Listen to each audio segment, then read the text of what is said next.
destruido nuestros laboratorios, todo que costó casi 100 años recuperar. Posteriormente se crea la Escuela de Ingenieros Agrónomos, que después sería la Agraria La Molina. Pero recién se comienza a pensar en industrializar el país. Entonces fueron arranques de algunas personas, pero no como una política de Estado, no como una cuestión deliberada de crear algo superior en el Perú y la educación para poder entrar al desarrollo. Y así fuimos discurriendo, pero para que tengan una idea, vino la guerra con Chile, etcétera. En el Perú se hicieron submarinos, ¿sabían ustedes? Se fabricó un submarino en Paita durante la ocupación chilena y fue trasladado por partes hasta el Callao. En el Perú se hacían ferrocarriles, rieles, vagones. Ahora tenemos que para que traigan 6 vagones se demoran 3 años para traer el tren eléctrico 6 vagones. Si ustedes miren las colas. Pero eran esfuerzos aislados de personas que creían que el Perú podía hacer las cosas. En 1905 a 1908 sale una publicación en Inglaterra que la tengo, donde se alaba al Perú que había fabricado el primer motor de combustión interna en Sudamérica. Es decir, el Perú fabricó motores de combustión interna de un solo pistón y de 4 cilindros. En 1908 el ingeniero Jorge Grieve construye un automóvil en el Perú. A la par, cuando en Estados Unidos Ford estaba haciendo el Forte y en Francia el Peugeot estaba haciendo su carro, el Perú tiene su carro, el primero en toda, después de Estados Unidos, el Perú. ¿Quién lo hace? Acá en la Avenida Brasil, en un taller, el ingeniero Grieve fabrica su carro completo. Parecía un Rolls Royce, con un motor de 4 cilindros hecho en el Perú, de 20 caballos de fuerza, el doble de los caballos de fuerza que tenía el vehículo francés y el vehículo norteamericano. Para los que quieran estudiar esto, vayan a Touring Club y le dan una revista donde está el carro. Y él sale con su carro, trata de entusiasmar a los empresarios peruanos. Ninguno le hace caso. Trata de impresionar que los banqueros inviertan, como en Estados Unidos estaban invirtiendo los empresarios como Ford en hacer un carro, como en Francia invertía Peugeot para hacer un carro, un empresario. Los banqueros, ninguno le dio plata. Al final Grieve le dice: voy al gobierno para hacer 6 carros, 3 para correos y telecomunicaciones, que antes se hacía en bicicleta a pie, y 3 para prefecturas. Así que se va con su carro paseando por el Paseo Colón, por acá nomás. El presidente le da una audiencia y llega con su carro a Palacio. Lo único importado en ese carro era un magneto. Todo lo demás, carrocería, motor, todo había sido hecho en el Perú. Y lo presenta al presidente. El presidente sale al patio donde él le hace toda la demostración de su carro. El carro estaba preparado para la sierra, por eso tenía el doble de potencia que el carro norteamericano y que el carro francés, porque a medida que sube la altura, los carros pierden potencia. ¿Y sabe quién era presidente? El presidente Leguía. Y el presidente Leguía, ¿qué le dice? ¿Tú crees que con tu carro vas a competir con los carros norteamericanos? Y se regresó todo triste con su carro. Posteriormente Grieve siguió construyendo motores para embarcaciones, etc., hasta que murió y el Estado ni siquiera se interesó. 1875, el general del Solar, ministro de gobierno, en la factoría de Bellavista, en el Callao, hacía la transformación del cañón Broadwell de agua en carga por eso carga. En el Perú se hacían esas cosas. Y ya en 1875 había el problema de la transferencia tecnológica. Y que lo importante que iba a ser entrar en la ciencia y la tecnología. 100 años antes que nos, o más de lo que nos suceda. Entonces el Perú nació mal. con quien hemos sido gobernados la mayoría de veces por abogados, que no han pensado, con el perdón de los abogados, que no pensaban como proyecto el Perú. Y es un problema. Si ustedes van, ¿quién gobierna China? Unos ingenieros. ¿Quién gobierna Alemania? Merkel. ¿Qué cosa es? La científica, experta en física nuclear. Entonces fue un problema. Entonces la universidad se fue debatiendo en esas formas hasta entrar 1940-50. Desde el 50 adquiere cierto empuje, con las universidades eran pocas. Surge la Universidad Católica, que era sin fines de lucro. 1961 quiebra San Marcos, se separa la Facultad de Medicina, se quiebra y se crea la Cayetano Heredia en 1961. Surge la Garcilaso, ¿qué hay alguno de la Garcilaso? La Garcilaso surge para hacer competencia a San Marcos. Porque antes San Marcos cobraba. Y fuerte. Y surge la Garcilaso para hacer competencia como una universidad privada, para hacer competencia a la Universidad de San Marcos con precios más bajos. Y así llegamos a la década del 50. El Perú tenía una de las mejores educaciones de educación en América Latina, comparable con Corea del Sur. Tenía un PBI superior a Corea del Sur.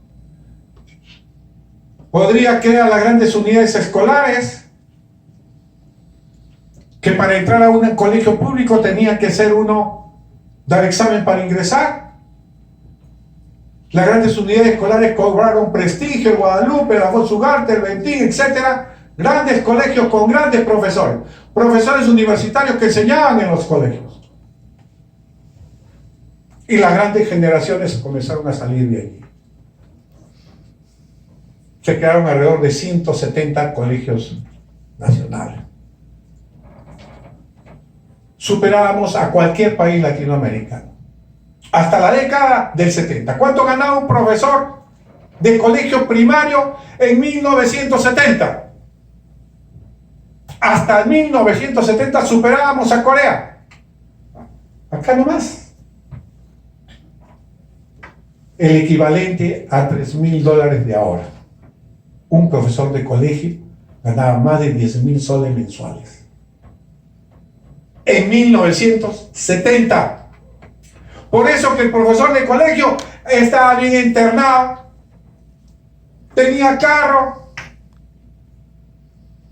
el colegio pagaba más al profesor contratado de universidad que la misma universidad. Por eso enseñaban profesores universitarios en el colegio. Y si uno venía de colegio particular, su orgullo era su secundaria estudiar en un colegio público. En el colegio público, yo estudié en un colegio público, el Ventín. Y en mi colegio público se estudiaba mañana, tarde y sábado. Me enseñaban arte, música, pintura, esgrima.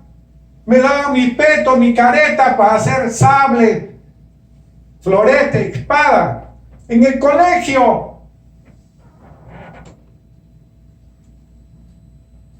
¿Qué nos pasó? La gran pregunta. ¿Quién destruyó la educación en el Perú?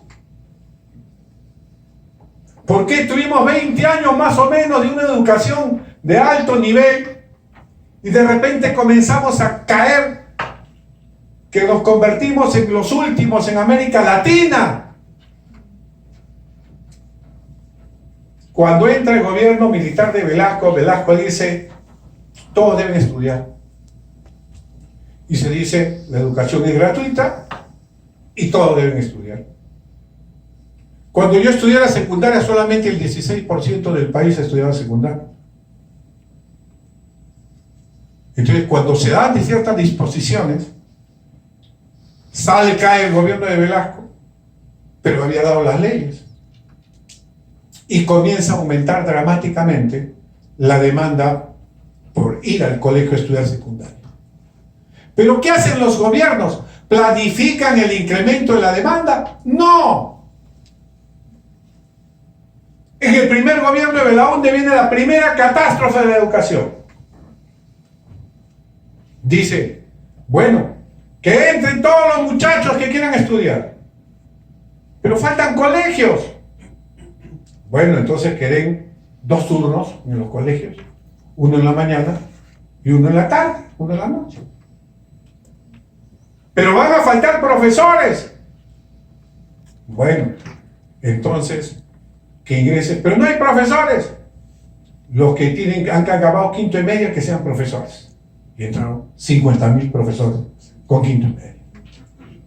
Llegó el gobierno de Alan García, faltaban profesores más. 3 turnos. Mañana, tarde y noche.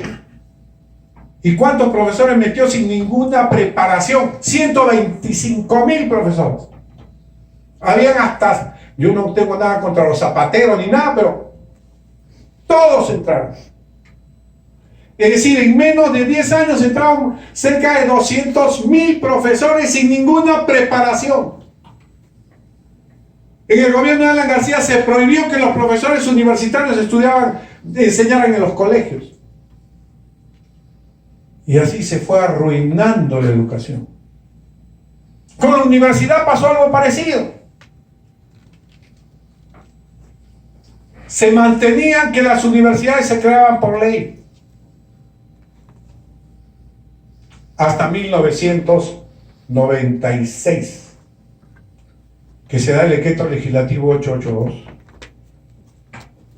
Entonces el decreto legislativo 882 que da ese gobierno dice, cualquiera, antes todas las universidades salían por ley. ¿Y por qué era importante que salieran por ley? Porque se debatía en el Congreso si valía la pena crear una universidad pública o privada sin fines de lucro.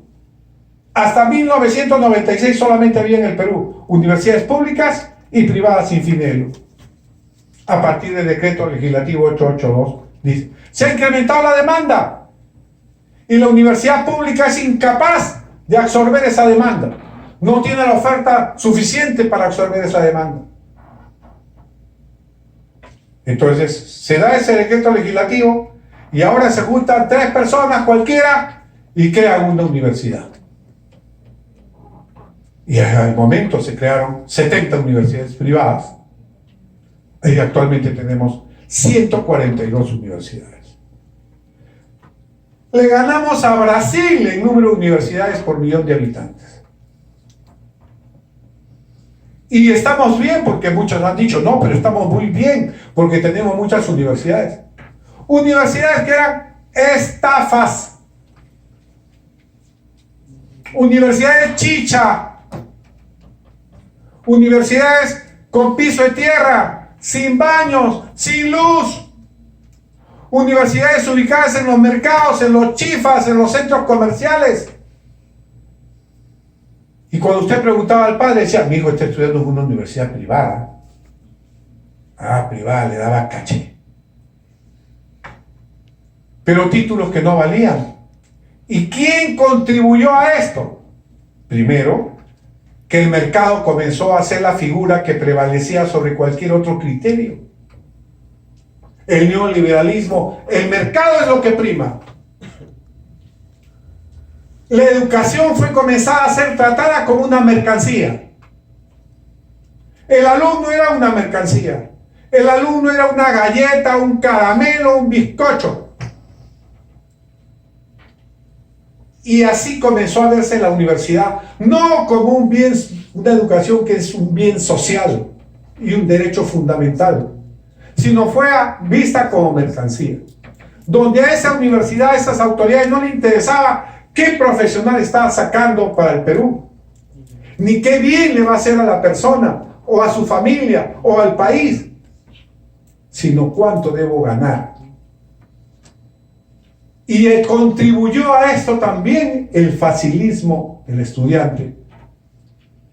Que el estudiante, por querer sacar un título, no le importaba que le dieran clase o no le dieran clase, olvídense. Y así hemos encontrado universidades en que profesores que nunca habían dado una clase, sin embargo el alumno salía aprobado en determinados cursos, como la Villarreal, por ejemplo. Hay uno de la Villarreal por acá. Y hemos encontrado eso en la Villarreal. profesores que no iban. Entonces se quedaban simpáticos ante los alumnos. El alumno, por sacar su título, punto, no denunciaba nada. Y estamos en un sistema totalmente corrupto. Se crea la ANR en esa época, la Asamblea Nacional de Rectores, el CONAFU, que era para la Comisión de Funcionamiento de Universidades, y se crea todo un sistema corrupto, como nacimos. Entonces, para tener una universidad tenía que coimear. Al CONAFU le decían el microbús, porque en cada lado tenía que pagar un boleto. Descubrimos cheques que se universidades privadas que habían sido dadas su autorización de esa manera. Le mandaban cheques a la ANR mensuales como pago de préstamos. Eran coimas que esas universidades pueden obtener. Su funcionamiento. Le daban cheques a la ANR, su pago, su coima. Y así se fue desenvolviendo la universidad. El Estado se desentendió de la universidad. El Estado no quería tener conflictos con la universidad. Que la universidad es autónoma, entonces puede hacer lo que quiera. Nosotros le damos un presupuesto con tal que no se metan con nosotros, que no nos hagan huelgas, que no nos hagan laberintos. La universidad se maneja por sus propios procedimientos. Y así fue que fue discurriendo la universidad. La universidad pública no incrementó su oferta, porque la UNI, por ejemplo, se mantiene en 11.000 alumnos, cuando debió tener en ese momento 50.000. Y hubiera ahogado a muchas universidades privadas. O San Marcos, le cuento, la Universidad Nacional Autónoma de México. ¿Cuántos alumnos tiene esa universidad estatal que está entre las 500 mejores del mundo? Está en el puesto 146. 450.000 alumnos. También el Estado se despreocupó de la universidad y dejó que crezcan a su libre albedrío con tal que no lo molesten. Y ese es el gran problema que hemos tenido que afrontar. Cuando comenzamos a trabajar la ley universitaria, pues nosotros hemos trabajado toda la ley de educación, sino que nos conoce más por la ley universitaria. Nosotros sacamos la ley de reforma magisterial, que fue la primera que sacamos. Sacamos la ley universitaria y después la ley de institutos que acaba de promulgar este gobierno, que la tuvo aguantada. Entonces sacamos todas las leyes de reforma. Hacer la ley fue complicado porque teníamos que luchar contra todas las mafias. Y luchar contra todas las mafias que se habían enquistado en el Perú. ¿Por qué? Miren la ventaja de tener una universidad. Es el negocio más rentable en el Perú y en toda América Latina. Primero, que el Estado los libera de todos los impuestos. 5 impuestos. IGB no paga. No paga impuesto selectivo al consumo. No paga arancel ni de importación si va a traer equipos para educación. No paga impuesto a la renta del 30%. Y no paga arancel, no paga predial. A la municipalidad no le paga. Yo tengo 14 locales y no pago nada por los 14 locales. ¿Cuánto representa en general en el cálculo que hicimos con nuestro equipo? Muchachos, ¿ah? Yo era el más antiguo de ellos. Casi un poco más del 40% del total de ingresos que tiene una universidad. ¿Qué significa esto? Que si una universidad tiene 1 millón mensual, 1 millón que ingresa, 400.000 se lo pone el Estado. Por eso que tenemos que supervisarlas. Porque el Estado le da para que mejore la calidad educativa, para que reinvierta en la misma universidad, para que dé becas a los que no tienen, a los que tienen escasos recursos, etc. Y nunca se ha cumplido. Pero ¿cuál es la rentabilidad de una universidad privada, por ejemplo, como la César Vallejo? ¿Quién es la César Vallejo? Ahí está. 60%. ¿Se imaginan? Es decir, Yo invierto 1 millón y al año recupero ¿cuánto? 600.000. Miren, ¿qué tal negocio? En 3 años recuperé toda mi inversión. Y tengo el millón ahí, mío completito, ya recuperé mi millón, ya. Entonces, ¿cuál es el único negocio que lo puede superar, que puede superar la educación? ¿Quién me dice? La construcción, su rentabilidad es 16 versus 60, se imagino. La minería, tampoco, está en 18%. Las iglesias. ¿Quién? Las iglesias. La religión. Las iglesias. El narcotráfico. El único que lo gana. El Perú se ha convertido en un mercado. Se venden y se rematan universidades. El grupo Loret, que ha venido de los Estados Unidos, que compró varias universidades en Chile, que ocasionó la catástrofe en Chile con la Universidad del Mar. Porque en Chile, para que tengan idea, está prohibido el lucro en la educación en Chile por la Constitución. Pinochet, que es de extrema derecha, prohibió el lucro en la educación, y nosotros que admiramos a los chilenos, en Chile está prohibido el lucro. Las universidades solamente pueden ser públicas y privadas sin fines de lucro. Chile.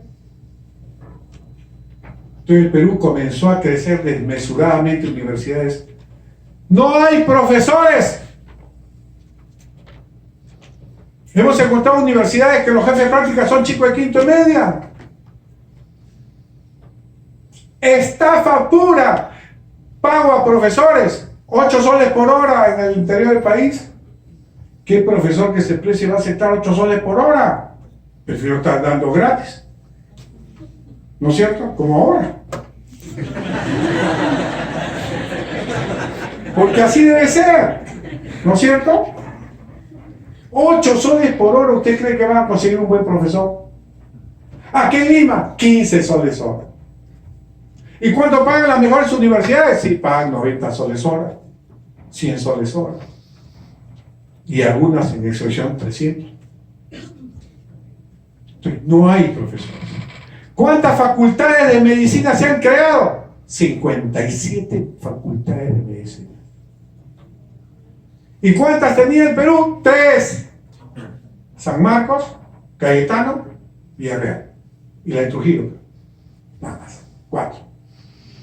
Ahora hay 57. Yo cuando voy a un hospital, me voy al médico, lo miro. No sé cómo preguntarle de qué universidad es. Al final le pregunto, ¿de qué universidad estudiaba? Le digo, escucha, no sé, ¿compraré su receta o no? Porque no se puede jugar con la vida. Porque está en juego también la salud, es un bien social. Yo particularmente creo que hay aspectos que son bienes sociales que no son mercancía, que son un derecho, como la educación, como la salud, como la seguridad ciudadana, como la justicia y como el medio ambiente. Son 5 cosas que, en mi entender, no se pueden negociar. Como si fuera un caramelo, una mercancía. No se pueden negociar. Es una obligación del Estado, lo dice la Constitución, garantizar la calidad educativa. El Estado es responsable de dar buena educación a nuestros hijos. Pero fundamentalmente es importante para desarrollar